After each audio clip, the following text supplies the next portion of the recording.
সব বাধা গুড়িয়ে আসা ইরানি মিসাইলের কবলে পড়ল ইসরায়েলের মার্কিন দূতাবাস। ইসরায়েলে মার্কিন রাষ্ট্রদূত মাইক হুকাবে নিজেই এই তথ্য নিশ্চিত করেছেন। ইরানের সশস্ত্র বাহিনীর মুখপাত্র রেজা সাইয়েদ রবিবার এক ভয়াবহ হুঁশিয়ারি উচ্চারণ করে বলেন, দখলকৃত অঞ্চল ছেড়ে চলে যান। তিনি আরো বলেন, জমিনের নিচে লুকিয়েও লাভ হবে না, কেউই নিরাপদ থাকবে না সেখানে। আমেরিকা ইউরোপের জ্ঞানী মানুষদের উচিত দ্রুত এই যুদ্ধ থেকে নিজেদের সরিয়ে নেওয়া, নয়তো আমরা চুপচাপ বসে থাকবো না।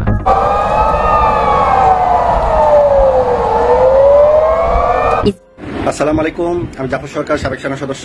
আন্তর্জাতিক তাজা খবর, ইসরায়েলকে ধ্বংস করে দিচ্ছে ইরান। ইরানকে আপনারা সবাই থামান। আসসালামু আলাইকুম প্রিয় দর্শক শ্রোতা, নতুন একটা ভিডিওতে জানাচ্ছি আপনাদের স্বাগতম। মাত্র পাওয়া তাজা এবং গরম খবর।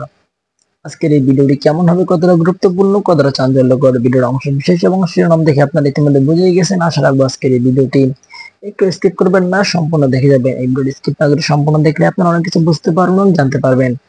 দর্শক শ্রোতা, বেশি কথা বাড়াবো না, বিস্তারিত ভিডিওতে নিয়ে যাবো। তার আগে রিকোয়েস্ট করবো, যারা এরকম ভিডিও দেখতে পছন্দ করেন চ্যানেলটি সাবস্ক্রাইব করে পাশে থাকা বেল আইকনটি বাজিয়ে রাখবেন। ইতিমধ্যে সাবস্ক্রাইব করে দিয়েছেন তো জানাচ্ছি অসংখ্য ধন্যবাদ। দর্শক শ্রোতা, চলুন তাহলে এই ভিডিওতে লাইক করে দিন। বিস্তারিত ভিডিওগুলা মোবাইলের স্ক্রিন থেকে যারা ব্যাকের পর এক দেখে আসি। আসসালামু আলাইকুম, আমি জাফর সরকার, সাবেক সেনা সদস্য। প্রিয় দেশবাসী, সবাই কেমন আছেন? আন্তর্জাতিক তাজা খবর, ইসরায়েলকে ধ্বংস করে দিচ্ছে ইরান। ইরানকে আপনারা সবাই থামান। কারণ ভারতের চরিত্র আর ইসরায়েলের চরিত্র কিন্তু একই রকম। রাতের আধারে ভারত পাকিস্তানের উপর আকস্মিক হামলা করেছিল। তারই প্রতিবাদে 5 দিনের ভিতরে ভারতকে খবর করে ছেড়ে দিয়েছিল পাকিস্তান, জম্মের শিক্ষা করে দিয়েছিল পাকিস্তান। অল্প কয়েক দিনের মধ্যে ভারতের আশেপাশে সব তছনছ করে দিয়েছিল। 5-6টা ফাইটার বিমান, প্রচুর পরিমাণ ড্রোন ধ্বংস করে দিয়েছিল। ঠিক ইরানের উপরও ভারতের মতো চুরের মতো চুরি করে রাতের আধারে 12ই জুন রাতের আধারে ইরানের উপর প্রচুর পরিমাণ তারা ক্ষেপণাস্ত্র নিক্ষেপ করে ইরানের সশস্ত্র বাহিনীর উপর প্রতিরক্ষা বাহিনীর স্থানে বিভিন্ন জায়গায় তারা আক্রমণ করে এবং সামরিক বাহিনীর উচ্চ পর্যায়ের বেশ কয়েকজন অফিসার ওনারা মারা যান। এই ইসরায়েলের চুরি করে যে হামলা করেছে তারই আঘাতে। তার পাল্টা হামলা ইরান যেভাবে করছে ইসরায়েলের উপর, এটা মনে হচ্ছে যে স্বয়ং আল্লাহ তার গজব ফালাচ্ছে। ইসরায়েলের যত বড় বড় টাওয়ার আছে, ওদের দেশে সবচেয়ে বড় বড় যে বিল্ডিং গুলো আছে, এক্সপ্লোজিভ সবচেয়ে দামি দামি যে ইকুইপমেন্ট গুলো আছে, সব ইরানের শক্তিশালী আপনার ক্ষেপণাস্ত্র দিয়ে তছনছ করে দিচ্ছে। ইরানের যদিও শক্তিশালী আয়রন ডোম আছে, সেগুলো দিয়েও তারা কন্ট্রোল করতে পারছে না। শতকরা বেশিরভাগ ভূমি ইসরায়েলের গন্তব্যস্থানে তারা ইরান নিক্ষেপ করতে পারছে। তো মানুষ প্রচুর পরিমাণ মারা যাচ্ছে, এগুলো প্রচার হচ্ছে না, কিন্তু বাড়ি ঘর অফিস আদালত, বড় বড় বিল্ডিং, ইসরায়েলের এয়ারপোর্ট, ইসরায়েলের প্রতিরক্ষা ডিফেন্স এবং আপনার ওই যে তেল আবিব যে এলাকাগুলো সব ধ্বংসে পরিণত হয়েছে। এতদিন মানুষ ফিলিস্তিনিকে তারা নিরহ ভেবে তারা যে অত্যাচার নিপীড়ন করেছে, তার প্রতিফলন আজকে সারা বিশ্ব এই খেলাগুলো দেখছে। ইরান কি ধরনের খেলা খেলছে এবং ইরানের সাথে সহযোগিতা করতেছে ইয়েমেন। 3 দিক দিয়ে ইসরায়েলকে আক্রমণ করতেছে। ইরান, ইসরায়েল এবং ফিলিস্তিনের এক সংগঠন হামাস, চতুর্দিক দিয়ে তারা করে আক্রমণ করে ইসরায়েলের বাপ ডাকিয়ে ছেড়ে দিচ্ছে। ভারতের চরিত্র আর ইসরায়েলের চরিত্র একই।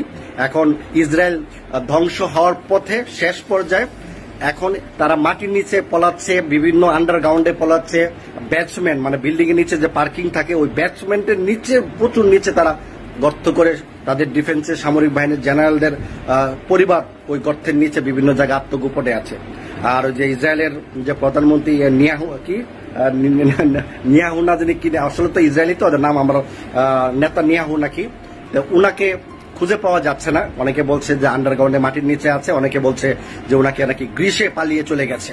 তো এইগুলা মাত্র খেলা শুরু, তারা ধ্বংস হয়ে যাবে। সবচেয়ে মজার বিষয় হলো ইসরায়েলের এই পর্যন্ত প্রায় শতাধিক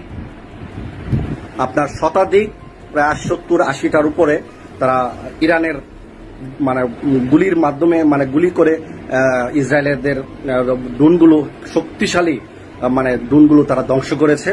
তার মধ্যে 10-12টা ফাইটার বিমানও আছে। সবচেয়ে মজার বিষয় হচ্ছে, একদম মিলে যাচ্ছে, মজার বিষয় হচ্ছে ইসরায়েলের ব্যবহৃত আমেরিকার 2টি শক্তিশালী ফাইটার বিমান আমেরিকার শক্তিশালী ফাইটার বিমান ইসরায়েলটা ব্যবহার করত, সে 2টা বিমানও ভূষিত করছে ইরান, এবং একজন নারী পাইলট, ওই নারী পাইলটের বিমান ধ্বংস করেছে এবং নারী পাইলটকেও গ্রেফতার করেছে।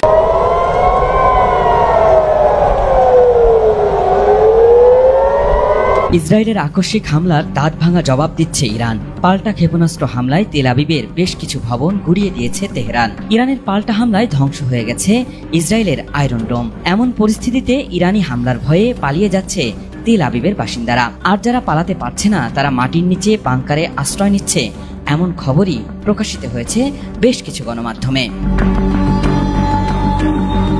ইরানি ক্ষেপণাস্ত্রের মুহুর্মুহু আঘাতের কারণে ইসরায়েলের বেশিরভাগ বাসিন্দাকেই আশ্রয় নিতে হয়েছে আশ্রয় কেন্দ্রে। পরিস্থিতি মোকাবেলায় খাবার, পানি ও শুকনো খাবার মজুত করতেও দেখা গেছে দেশটির বাসিন্দাদের। অথচ ইরানে হামলা চালানোর আগে এমনটি কল্পনাও করেনি দেশটির প্রধানমন্ত্রী বেনিয়ামিন নেতানিয়াহু। এখন পরিস্থিতি এতটা জটিল রূপ নিয়েছে যে শেষ পর্যন্ত নেতানিয়াহুকে সোমবার হতে যাওয়া ছেলের বিয়ের দিনক্ষণও পেছাতে হয়েছে। এমন পরিস্থিতিতে ইরানের হামলার ভয়ে হতবিহ্বল ও ভীত হয়ে পড়েছেন ইসরায়েলিরা। মার্কিন সংবাদ মাধ্যম সিএনএনের জেরুজালেম প্রতিনিধি জেরেমি ডায়মন্ড জানিয়েছেন, ইরানি হামলার পর তেল আবিবের রাস্তায় ধ্বংসাবশেষ ছড়িয়ে ছিটিয়ে থাকতে দেখেছেন তিনি। সেখানে উদ্ধারকারী ও সামরিক কর্মীরা ধ্বংসস্তূপের মধ্যে তল্লাশি চালাচ্ছিলেন। তিনি জানান, এমন দৃশ্য দেখে মনে হয়েছে 4টি ব্যালিস্টিক ক্ষেপণাস্ত্রের আঘাতে এমন পরিস্থিতি তৈরি হয়েছে। ইসরায়েলের এক নারী সিএনএনকে জানিয়েছেন, তিনি তার বাড়ির ভূগর্ভস্থ বেসমেন্টে আশ্রয় নিয়েছিলেন এবং সেখান থেকেই হামলার তীব্রতা অনুভব করেছেন। তিনি ডায়মন্ডকে বলেন, আমরা খুব সাবধানে বেরিয়ে এসেছিলাম কারণ আমরা ভীত ছিলাম। তিনি আরও যোগ করেন, আমরা যখন হাঁটছিলাম তখন ভবনগুলো ধসে পড়ছিল আমাদের চোখের সামনেই। কাটায় এখন বাংলাদেশ সময় আনুমানিক রাত 2টার কাছাকাছি। মাত্র কিছুক্ষণ আগে আন্তর্জাতিক গণমাধ্যমগুলোতে এই সুখবর উড়ে এলো। বৃষ্টির মতন ঝাঁকে ঝাঁকে ক্ষেপণাস্ত্র এবং ড্রোন ছড়েছে ইরান। তবে বরাবরের মতন 5টা সিকিউরিটি ধাপ পার করে আসতে আসতে ইরান 100টা ছড়লে 10 থেকে 20টা হয়তো এদের জমিনে পড়ে। বাট যখন উড়ায় দেখতে ভাল লাগে যে একের পর এক যাচ্ছে। আর সবচেয়ে মজা লাগে একটা আওয়াজ, বুঝতেই পারছেন, আমার তো অনেকটা মনে হয় অ্যাম্বুলেন্সের মতো হয়ে গেছে নাকি। আওয়াজটা হচ্ছে অরিজিনালি এরকম। আমার আওয়াজ খুব বেশি ভালো হয় না, বাট বিপদ সংকেত মানে সাইরেনের আওয়াজ। পুরো ইসরায়েল জুড়ে এই মুহূর্তে বিভিন্ন জায়গায় একযোগে বেজে উঠেছে শত শত সাইরেন। কারণ নিশ্চিত না কোথায় গিয়ে ইরানের এই মেশিন আঘাত করে। তবে আমরা যখন এই ভিডিওটি রেকর্ড করছি তখন আপনার ইসরায়েলের সামরিক বাহিনীর পক্ষ থেকে যে বিবৃতি আসছে যে ইরান থেকে ঝাঁকে ঝাঁকে ক্ষেপণাস্ত্র ছোড়া হয়েছে আপনার ইসরায়েলের দিকে। বিশেষ করে টার্গেট হচ্ছে ইসরায়েলের উত্তরাঞ্চল।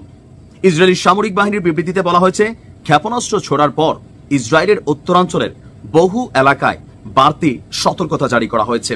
জনগণকে নিরাপদ আশ্রয়ে সরে যাবারও নির্দেশনা দেওয়া হয়েছে। আর খবর হচ্ছে আল জাজিরা, হামলা ঠেকাতে ইতিমধ্যেই ইসরায়েলের প্রতিরক্ষা ব্যবস্থা কাজ করছে। একই সঙ্গে ইসরায়েলের সাধারণ জনগণদেরকে নির্ধারিত আশ্রয় কেন্দ্রে যাওয়া সক্ষম না হলে বাড়ির নিচে, মানে কি বলা হয় যে বিদেশে যখন বাড়ি তৈরি করা হয় ম্যাক্সিমাম বাড়ির নিচে কিন্তু এক ধরনের বেসমেন্ট থাকে। বাংলাদেশে যেমন বহুতল বাড়ির নিচে দেখবেন যে পার্কিং করে অথবা বিভিন্ন মার্কেটে পার্কিং করে, যেটা বেসিক্যালি কংক্রিটের তৈরি হয়। যারা বিল্ডিং টিল্ডিং করছেন আইডিয়া আছে। মাটির নিচে যে কোনো তালা করলেই 10 ইঞ্চি, বাংলাদেশে 10 ইঞ্চি করে, পৃথিবীর অনেক দেশে 20 ইঞ্চি 30 ইঞ্চি পর্যন্ত ভবনের সাইজ অনুযায়ী পুরো কংক্রিট ঢালাই দেয়, যেখানে ছোটখাটো ক্ষেপণাস্ত্র চললেও আপনি সেখানে নিরাপদ থাকবেন। তো ইসরায়েলের সেনাবাহিনীর বক্তব্য যে নাগরিকরা নির্দিষ্ট আশ্রয় কেন্দ্রে যেতে না পারলে যার যার বাড়ির বেসমেন্টে আশ্রয় নেবার জন্য এবং পরবর্তী নির্দেশ না দেওয়া পর্যন্ত সেখান থেকে যেন তারা বের না হয়। বলা হচ্ছে ইরানের রাষ্ট্রীয় television Islamic republic of Iran broadcasting এ যে অভিযান চালিয়েছে ইসরায়েল, তার পাল্টা জবাব হিসাবে আপনার এই ক্ষেপণাস্ত্র বৃষ্টি ছড়েছে। অপরদিকে ইরানের সশস্ত্র বাহিনী এই অভিযান চালানোর পরে 2টা বার্তা দিয়েছে ইসরায়েলিদের উদ্দেশ্য করে। গতকালকে থেকে কিন্তু আমরা এই দৃশ্যপট দেখছি। নিজেদের নিরাপত্তার কথা মাথায় রেখে ইসরায়েলিদেরকে সামরিক এবং বৈজ্ঞানিক স্থাপনা 2টা জায়গাকে টার্গেট করছে ইরান। সামরিক এবং বৈজ্ঞানিক স্থাপনা থেকে সরে যেতে বলছে ইরানের সশস্ত্র বাহিনী। দখলদার ইসরায়েলকে লক্ষ্য করে এবার যেই আপনার অভিযান চলছে, বলছে যে গুরুত্বপূর্ণ স্পর্শকাতর স্থানে যাবেন না বা সেখানে থাকবেন না, কারণ ইরানের সেনাবাহিনীর কাছে এসব জায়গার তথ্য আছে যেখানে হামলা অব্যাহত থাকবে। এখন এখানে বৈজ্ঞানিক বিষয়টা কেন আসছে?